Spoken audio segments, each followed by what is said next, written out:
आज की इस वीडियो में हम बात करने वाले हैं कि आपके बैंक अकाउंट में आधार कार्ड को एनपीसीआई की वेबसाइट के माध्यम से कैसे लिंक करते हैं। पिछली वीडियो में हमने आपको इसके बारे में पूरा कंप्लीट प्रोसेस बताया था कि आप घर बैठे आप अपने मोबाइल फोन या सिस्टम के थ्रू एनपीसीआई की वेबसाइट के माध्यम से आपके आधार कार्ड को आपके बैंक अकाउंट में इजीली लिंक कर सकते हैं।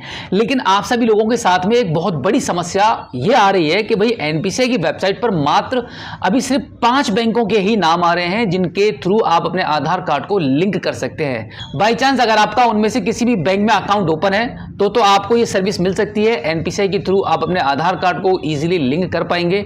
लेकिन बाकी के जितने भी बैंक अभी एनपीसीआई की वेबसाइट पर ऐड नहीं हो पाए हैं तो उन सभी कस्टमर्स को बहुत समस्या है, बहुत प्रॉब्लम हो रही है कि भाई जब एनपीसीआई ने अपनी सर्विस को चालू किया है तो सभी बैंकें यहां पर क्यों नहीं है। तो इसके बारे में भी आज मैं आपको बताने वाला हूं कि क्यों नहीं है और क्या देरी है। एनपीसीआई की वेबसाइट पर कब तक सभी बैंकों के नाम शो हो जाएंगे जिससे कि आपको बैंकों की लंबी लंबी लाइनों में लगकर अपने टाइम को बर्बाद ना करना पड़े। क्योंकि अधिकतर बैंक हैं कस्टमर को ऐसा बेवकूफ बनाती हैं आधार सीडिंग और लिंकिंग के मामले में कि जब भी आप बैंक में जाते हैं अपने डॉक्यूमेंट्स को जमा करते हैं उसके बाद फिर कभी भी आप कंफर्म करने के लिए जाते हैं कि भाई हमारा आधार कार्ड बैंक में लिंक हुआ है नहीं हुआ है तो मोस्टली बैंक अपने कस्टमर्स को मिसगाइड करके यही बता देते हैं कि हाँ भाई आपका आधार कार्ड लिंक हो गया है, जबकि डीबीटी पर लिंक नहीं हुआ होता है, एनपीसीआई पर सीडिंग नहीं हुआ होता है, उनका आधार से पैसा भी नहीं निकल रहा होता है, उनका पीएम किसान सम्मान निधि का पैसा भी नहीं आ रहा होता है, स्टूडेंट्स का स्कॉलरशिप का भी पैसा नहीं आ रहा होता है। क्योंकि सरकार की तरफ से पब्लिक में जितना भी पैसा बांटा जाता है वो डायरेक्ट बेनिफिट ट्रांसफर के थ्रू दिया जाता है। जब आपका आधार कार्ड आपके बैंक अकाउंट से एनपीसीआई के माध्यम से लिंक होगा तो डेफिनेटली डीबीटी के थ्रू आपको पैसा प्राप्त होगा। जैसे कि बहुत सारे लोगों की समस्या होती है कि भाई हमारा एलपीजी गैस की हमारे पास सब्सिडी आती है, आते आते पैसा रुक गया, नहीं आ रहा है, सब्सिडी हमारे अकाउंट में नहीं आ पा रही है। तो इसका सबसे बड़ा रीज़न होता है कि आपका जो आधार कार्ड है वो एनपीसीआई पर सीडिंग नहीं है, जिसकी वजह से आपको सब्सिडी का पैसा नहीं मिल रहा है। क्योंकि आपको मैंने कई बार ये बात बताई है कि भाई डायरेक्ट बेनिफिट ट्रांसफर एक सर्विस है गवर्नमेंट की जिसके थ्रू जितना भी सब्सिडी का पैसा, स्कॉलरशिप का पैसा, पीएम किसान सम्मान निधि का पैसा, किसी भी सरकारी योजना का पैसा आप सभी को मिलता है। तो किसी भी सरकारी पैसे को लेने के लिए आपका जो आधार कार्ड है वो एनपीसीआई के थ्रू लिंक होना चाहिए आपके बैंक अकाउंट में। तो अभी मैं आपको लेके चलता हूं सिस्टम पर जहां पर आपको मैं दोनों बातें बताने वाला हूं कि आपका जिस भी बैंक में अकाउंट है आप एनपीसीआई के माध्यम से कैसे लिंक कर पाएंगे, और अगर आपका बैंक जिस बैंक में आपका अकाउंट है उस बैंक का नाम अगर अभी भी एनपीसीआई की वेबसाइट पर नहीं है तो उसका क्या रीजन है।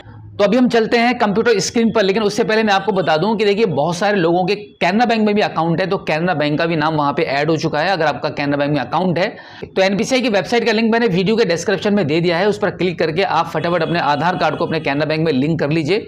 तो चलिए मैं आपको लेके चलता हूं सिस्टम पर जहां पर हम समझेंगे इसकी पूरी प्रॉब्लम के बारे में कि एनपीसीआई ने अब तक ऐसा क्यों किया है कि अभी तक सभी बैंकों के नाम यहाँ पे ऐड नहीं हुए हैं। एनपीसीआई की वेबसाइट पर आने के बाद आप कंज्यूमर वाले ऑप्शन पर आएंगे और फिर उसके बाद में आपको ऑप्शन मिलता है लास्ट में भारत आधार सीडिंग एनेबलर, इस पर आप क्लिक करेंगे। सबसे पहले हम जान लेते हैं कि एनपीसीआई की वेबसाइट पर अभी कितनी बैंकों के नाम आ रहे हैं। सिलेक्ट योर बैंक वाले ऑप्शन पर आप क्लिक करेंगे तो यहाँ आप देख पाएंगे bank of Baroda, Canara bank, Indian overseas bank और कर्नाटका विकास ग्रामीण बैंक। अभी कुछ दिन पहले एनपीसीआई ने इस सर्विस को जब चालू किया था अपनी वेबसाइट पर तो उस टाइम सिर्फ 2 बैंकों के नाम थे, 2 के बाद 3 हुए, 3 के बाद 4 हुए, 4 के बाद 5 नाम ऐड हो चुके हैं। तो यहां पर मैं आपको बता दूं कि अभी भी एनपीसीआई की वेबसाइट प्रॉपर वर्क नहीं कर पा रही है। आई थिंक हो सकता है कि साइट अभी अपडेशन पर है, कुछ टेस्टिंग वगैरह चल रही हो जिसकी वजह से यहां पर सभी बैंकों के नाम शो नहीं हो रहे हैं। जैसे ही धीरे धीरे प्रॉपर साइट प्रॉपर काम करने लगेगी यहां पर एनपीसीआई की तरफ से सभी बैंकों के नाम यहां पे ऐड हो जाएंगे। बस आपको थोड़ा सा ध्यान रखने की जरूरत होगी। स्टेट बैंक ऑफ इंडिया के कस्टमर्स भी काफी ज्यादा बेचैन है, परेशान है कि भाई इन बैंकों के नाम आ गए तो एसबीआई बैंक का नाम यहां पर क्यों नहीं आया है आधार कार्ड को सीडिंग करने के लिए। क्योंकि mostly problem state bank of India के कस्टमर्स को ज्यादा होती है बैंक में जाने के बाद किसी भी काम को लेकर। यानी कि अगर उनको कैश विड्रॉल करना है, कैश निकासी करनी है, उनको ई केवाईसी करानी है, केवाईसी करानी है, आधार सीडिंग करानी है, क्रेडिट कार्ड अप्लाई कराना है, बैंक के अंदर जो भी जितने भी काम होते हैं हर काम में उनको लाइन लगानी पड़ती है। हर काम में बैंक मैनेजर कभी उनको यहां से वहां दौड़ाते हैं। तो ये एक बहुत बड़ी समस्या है। तो यहां पर स्टेट बैंक ऑफ इंडिया के कस्टमर्स की एक बहुत बड़ी उम्मीद जागी थी कि अगर एनपीसीआई पर स्टेट बैंक ऑफ इंडिया का नाम आ जाता है तो उनकी बहुत बड़ी समस्या का समाधान हो जाएगा। तो यहां पर आप देख पा रहे हैं कि अगर आपका कैनरा बैंक में अकाउंट है, बैंक ऑफ बड़ौदा में है, इंडियन बैंक में है, तो उस बैंक को आप चूज करेंगे। उससे पहले यहां पर आप आपका आधार कार्ड का नंबर एंटर करेंगे एंड देन सीडिंग वाले ऑप्शन को चूज करेंगे। यहां पे आप डीसीडिंग का भी ऑप्शन है, आप चाहे तो इसको आप हटा भी सकते हैं अपनी बैंक में।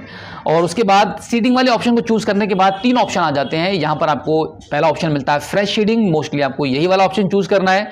अगर आपका सेम बैंक में, फॉर एग्जांपल इंडियन बैंक में आपके 2 अकाउंट हैं और दूसरे अकाउंट में भी आप अपने आधार कार्ड को लिंक कराना चाहते हैं, तो यहां पर दूसरे वाले ऑप्शन को चूज करेंगे। और उसके बाद फाइनली तीसरा ऑप्शन आता है from one bank to another bank. अगर आप एक बैंक से दूसरी बैंक में भी अपने अकाउंट को, अपने आधार कार्ड को सीडिंग करना चाहते हैं तो वो भी हो जाएगा। उसके बाद आप यहां पर आपका बैंक अकाउंट का नंबर एंटर करेंगे, यहां पर एक बार फिर से कंफर्म करेंगे आपका इंडियन बैंक का जो भी अकाउंट रहेगा एंड देन यहाँ पे टर्म्स एंड कंडीशन को एक्सेप्ट करेंगे। दोनों कंडीशन को एक्सेप्ट करने के बाद यहाँ पर आप कैप्चा कोड फिल करेंगे और प्रोसीड कर देंगे। प्रोसीड करने के बाद आपको मात्र 24 घंटे का वेट करना पड़ेगा।